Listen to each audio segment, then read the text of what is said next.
आज की क्लास में हम स्टार्ट करेंगे कैपेसिटर क्या होता है। तो कैपेसिटर जैसा कि इस फिगर में दिखाया गया है, इस अपरेटस को ही हम क्या बोलते हैं, कैपेसिटर बोलते हैं। तो कैपेसिटर का काम क्या होगा, to store the charge, charge को स्टोर करना। तो जैसे कैपेसिटर हम बोलेंगे कि वो कितना चार्ज को स्टोर करेगा, तो मीन्स उसकी इलेक्ट्रिकल कैपेसिटेंस कितनी होगी। इलेक्ट्रिकल कैपेसिटेंस का मीनिंग क्या होगा, it is defined as the ability to store the electric charge.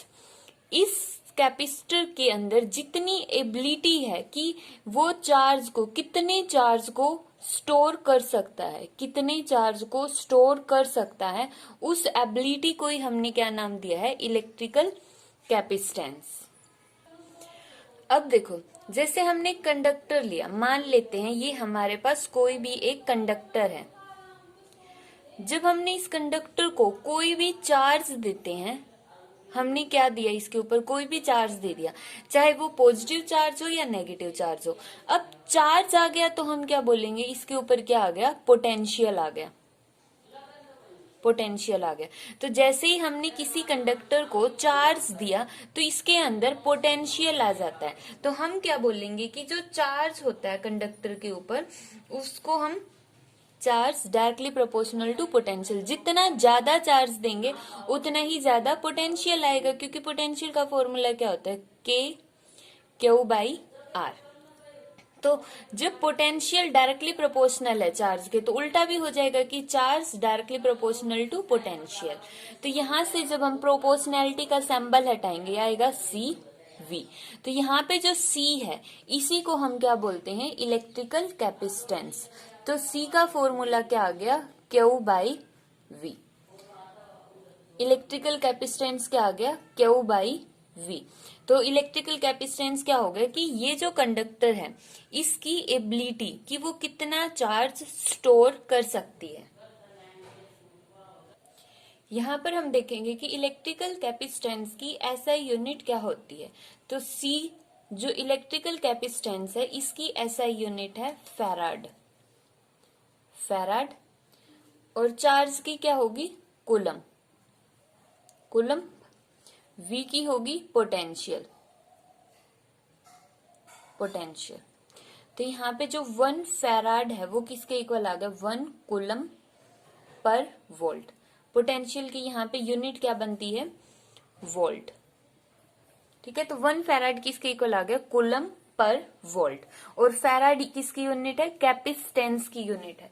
अगर यहां से हमें 1 फैराड को डिफाइन करना पड़ जाए तो हम कैसे डिफाइन करेंगे, 1 फैराड क्या होगा, जब हम 1 फैराड मीन्स 1 कूलम 1 वोल्ट, जब हम किसी भी कंडक्टर के ऊपर 1 कूलम चार्ज देंगे, जब हमने कंडक्टर पर क्या दिया, 1 कूलम चार्ज दिया, तो जो उसका पोटेंशियल है वो कितना हो जाता है, 1 वोल्ट इंक्रीज हो जाता है। अगर पहले वो 0 वोल्ट था तो अब कितना हो गया, 1 वोल्ट हो गया। तो मीन्स जब हमने किसी भी कंडक्टर को 1 कूलम चार्ज दिया तो उस कंडक्टर का पोटेंशियल 1 वोल्ट से इंक्रीज हो जाता है। तो उस टाइम पे हम उसकी कैपेसिटेंस को क्या बोलेंगे, इलेक्ट्रिकल कैपेसिटेंस। तो 1 फैराड की डेफिनेशन हो गई, तो 1 फैराड की डेफिनेशन होगी कि 1 farad is the capacitance of a capacitor when 1 coulomb charge raises its potential by 1 volt। Means definition बनेगी वो यहीं से बनेगी। तो ये था इलेक्ट्रिकल कैपेसिटेंस क्या होता है, उसका फॉर्मूला, एसआई यूनिट और 1 फैराड की डेफिनेशन।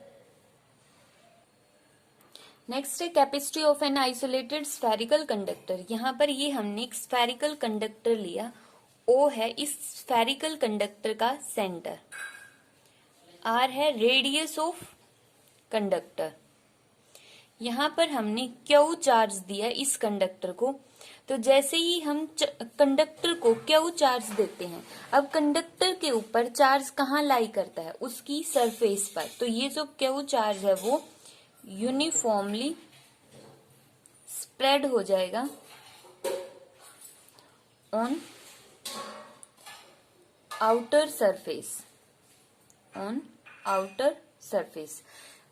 चाहे ये जो कंडक्टर हमने लिया, चाहे वो होलो हो या फिर वो सॉलिड हो, हमने प्रीवियस लेक्चर में स्टडी किया था कि कंडक्टर के अंदर चार्ज कहाँ लाई करता है, उसकी आउटर सरफेस के ऊपर। चाहे हम इसमें कहीं पर भी चार्ज दें और किसी भी टाइप का ये कंडक्टर हो, चार्ज हमेशा कहाँ पर आ जाएगा, बाहर की लेयर पर यूनिफॉर्मली स्प्रेड हो जाएगा। तो जैसे ये चार्ज यूनिफॉर्मली स्प्रेड हो गया बाहर, तो इसका मतलब इसके हर एक पॉइंट पर पोटेंशियल क्या होगा, सेम होगा। पोटेंशियल क्या होगा, हर एक पॉइंट पर सेम। ये हमने प्रीवियस लेक्चर में स्टडी कर लिया है। यूनिफॉर्मली मीन जब हर जगह चार्ज सेम है, हर एक पॉइंट पर चार्ज सेम है, तो पोटेंशियल भी क्या हो गया, सेम हो गया। तो हम इसको थोड़ा से इजी वे में समझने के लिए हम मान लेते हैं कि ये जो सारा का सारा चार्ज जो हमने क्या वो चार्ज दिया जो स्प्रेड हो गया इसकी आउटर सरफेस पर, हम मान लेते हैं वो इसके सेंटर पर प्रेजेंट है, ताकि हम पोटेंशियल को डिफाइन कर पाए। सिर्फ हमने इमेजिन किया है कि let us suppose that whole charge, हम लिखेंगे let us suppose that whole charge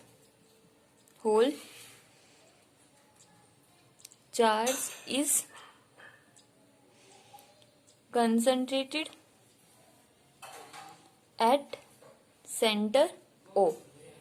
at center O हमने सिर्फ सपोज किया, एक्चुअल में ये चार्ज इसकी आउटर सरफेस पर स्प्रेड है। तो उस टाइम पे इसका पोटेंशियल कितना होगा, potential at any point, potential at any point on the surface is Q by 4 pi epsilon naught R. Equation first. लेकिन हमें बता पोटेंशियल का फॉर्मूला हमने प्रीवियस टॉपिक में क्या पढ़ा था, C is equal to Q by V. तो यहाँ से V किसके इक्वल आ गया, क्यू बाई सी। और चार्ज हमने यहाँ पे कितना लिया, क्यू, तो V का दूसरा फॉर्मूला आ गया क्यू बाई सी। ये हमने डेफिनेशन का यूज किया, तो ये आ गई इक्वेशन 2।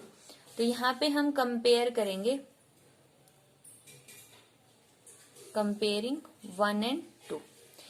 ये जो पोटेंशियल का फॉर्मूला है ये हम अपने प्रीवियस चैप्टर में पढ़ चुके हैं कि जब कहीं पर भी चार्ज होता है तो वहां पर देखो, यहाँ पर अगर चार्ज है तो हम मान लेंगे कि इसके किसी भी पॉइंट पर हम लेकर चले, हर जगह पोटेंशियल क्या होगा, सेम होगा। कितना, Q by 4 pi epsilon naught R. और कैपेसिटेंस की डेफिनेशन से हमने देखा पोटेंशियल का फॉर्मूला क्यू बाई सी। तो दोनों इक्वेशन को कंपेयर करेंगे तो हमारे पास आएगा Q by 4 pi epsilon naught R Q by C. Q से क्यू कैंसल, तो यहां से क्या आ गया, C is equal to 4 pi epsilon naught R. तो यहां से C डायरेक्टली प्रोपोर्शनल आ गया R।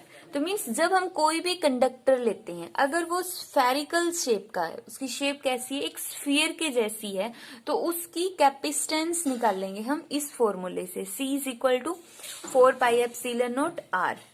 मीन्स हम अगर ये बताने लग जाए कि ये जो कंडक्टर है वो स्फेरिकल शेप का, तो वो कितना चार्ज स्टोर करेगा, तो कितना चार्ज स्टोर करेगा उसकी कैपेसिटी हम इस फॉर्मूले से निकाल लेंगे। अब हम अर्थ की कैपेसिटी निकालते हैं। जो अर्थ होती है वो भी क्या है, एक स्फीयर की शेप में है, स्फेरिकल शेप है उसकी, तो अर्थ की कैपेसिटी देखेंगे। अब जो अर्थ है उसकी शेप कैसी है, अर्थ की शेप है स्फेरिकल, स्फेरिकल शेप है, तो इसकी कैपेसिटी निकालेंगे। कैपेसिटी का फॉर्मूला होगा 4 pi epsilon naught R. R क्या है यहाँ पे, रेडियस ऑफ अर्थ, आर है रेडियस ऑफ अर्थ। और अर्थ की रेडियस कितनी होती है, 6.4 इंटू 10⁻⁶ मीटर अर्थ की रेडियस है। और हम पढ़ चुके 1/4 पाई एप्सिलॉन नॉट की वैल्यू कितनी होगी, 9 इंटू 10⁹ और हमें चाहिए 4 पाई एप्सिलॉन नॉट की। तो 4 पाई एप्सिलॉन नॉट की वैल्यू कितनी आ गई, 1/9 इंटू 10⁹। तो यहाँ से C की वैल्यू कितनी आ गई, R की पुट करो, 6.4 इंटू 10⁻⁶ और 4 पाई एप्सिलॉन नॉट की 9 इंटू 10⁹। जब हम सोल्व करेंगे तो आएगा 711 इंटू 10⁻⁻6 और C की यूनिट क्या होती है, फैराड। तो जो कैपेसिटेंस होती है अर्थ की वो कितनी आती है, 711 माइक्रो फैराड। जो अर्थ है उसकी कैपेसिटी कितनी है, वो इतना चार्ज ले सकती है। मतलब इमेजिन करो, हम जो लैब में कैपेसिटर लेंगे, लैब में जो हम कैपेसिटर लेते हैं, जो ये कैपेसिटर की शेप है, ऐसे ऐसे कैपेसिटर जब हम लैब में लेते हैं, उनकी जो कैपेसिटेंस होगी वो होगी पिको फैराड में, पिको फैराड के अंदर या फिर माइक्रो फैराड के अंदर। तो क्वेश्चन ये आता है कि क्या हम एक कैपेसिटर ऐसा ले सकते हैं जिसकी कैपेसिटेंस कितनी होगी, 1 फैराड होगी। इमेजिन, क्या 1 फैराड का कैपेसिटर पॉसिबल है? नहीं। क्यों नहीं है? जब पूरी अर्थ कितनी बड़ी है तो उसी की कैपेसिटेंस 711 माइक्रो फैराड है। तो यहाँ पे माइक्रो मीन्स 10⁻⁻⁶ फैराड। जब इतनी बड़ी अर्थ की ही कैपेसिटेंस इतनी आती है माइक्रो के अंदर, तो अगर हम 1 फैराड का कैपेसिटर बनाने लग जाए तो पूरा यूनिवर्स भी लेंगे ना, तो भी 1 फैराड का कैपेसिटर हम नहीं बना पाएंगे। तो जो कैपेसिटर होता है उसकी कैपेसिटेंस हमेशा जो लैब में होंगे वो मिलेंगी पिको फैराड के अंदर, माइक्रो फैराड के अंदर या फिर नैनो फैराड के अंदर। Nano farad, nano mean 10⁻⁹, micro 10⁻⁻⁶ और पिको का मीन्स 10⁻⁻12। तो ये है कैपेसिटी ऑफ फैराड। नेक्स्ट है कैपेसिटेंस ऑफ ए कंडक्टर। जो कंडक्टर की कैपेसिटेंस है, कैपेसिटेंस मीन्स एबिलिटी है, एबिलिटी कौन सी ability? To store charges, to store charge को स्टोर करने की जो एबिलिटी है वो किस पर डिपेंड करती है? वो डिपेंड करती है shape of conductor, shape of conductor. Next है size of conductor, size of conductor. और थर्ड है मीडियम in which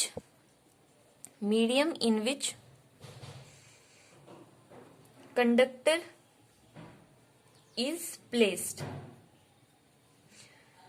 इन 3 चीजों पर उसकी कैपेसिटेंस डिपेंड करती है कि जो कंडक्टर हमने लिया वो किस शेप का है, कौन से साइज का है, और वो जो कंडक्टर लिया हमने किस मीडियम में लिया है, एयर के अंदर लिया है या फिर कोई और मीडियम में लिया है। कंडक्टर खुद किसका बना हुआ है, उस मटेरियल के ऊपर कंडक्टिविटी है, जो ये मीन्स कैपेसिटेंस है, उस मटेरियल के ऊपर उसकी कैपेसिटेंस डिपेंड नहीं करेगी। किन 3 फैक्टर पर डिपेंड करेगी? शेप, साइज और मीडियम के ऊपर। वो मीडियम जिसके अंदर हमने इस कैपेसिटेंस को प्लेस कर दिया है उस मीडियम पर डिपेंड करेगी।